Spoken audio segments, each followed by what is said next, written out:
place to start this morning, and that's the big summit. The first day of the three-day trip by President Moon Jae-in to the North Korean capital of Pyongyang begins in the coming hours. President Moon will be flying off to Pyongyang shortly with a monumental task ahead of him.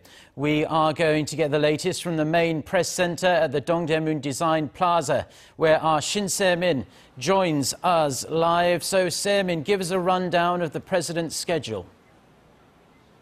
Morning, Mark. The takeoff time is set for 8:40 this morning, so in about a couple of hours, we should see President Moon Jae-in making his way to the Seoul Air Base, a location used by the VIPs on trips like this. And also, President Moon Jae-in, accompanied by some 100 officials, will be taking off for about an hour and 20 minutes of the flight to Pyongyang's Sunan International Airport, and they will be arriving at 10 a.m. this morning.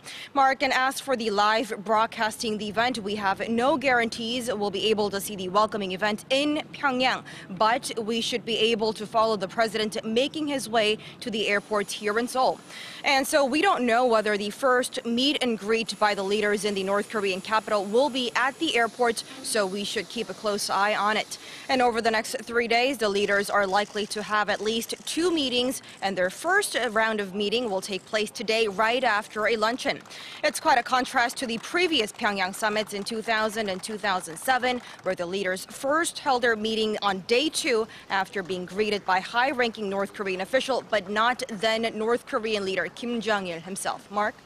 And Se-min, we heard from President Moon's chief of staff at the press center on Monday, where he did reveal some of the details of the president's trip, but that wasn't quite as specific as many journalists like yourself had hoped.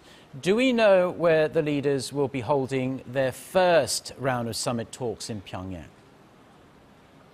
A short answer to your latter question, no, we do not know that just yet. Yes, and the head of the preparatory committee, the summit preparatory committee, Im Jong-seok, briefed reporters here just yesterday about some of the details of what President Moon's 3-day trip in Pyongyang would be like. But even during that presser, we're going to cut to in a short moment, it still shows that there is a degree of uncertainty here in Seoul. Take a listen. If the summit goes smoothly, we can cautiously assume there will be a joint press conference announcing the contents the leaders have agreed. This is a clear indication the Pyongyang trip is still in the making in terms of the specific details as to where the leaders will be holding their first summit or what they'll do to show the world their friendly relations. And as for the possible location of the summit, though, the 2 places have been identified as the most likely spots, Mark. The Baekwawon State Guest House, where previous inter-Korean summits were held, and the other is the North Korea's Workers' Party, where North Korean leader Kim Jong-un holds his own office. Mark?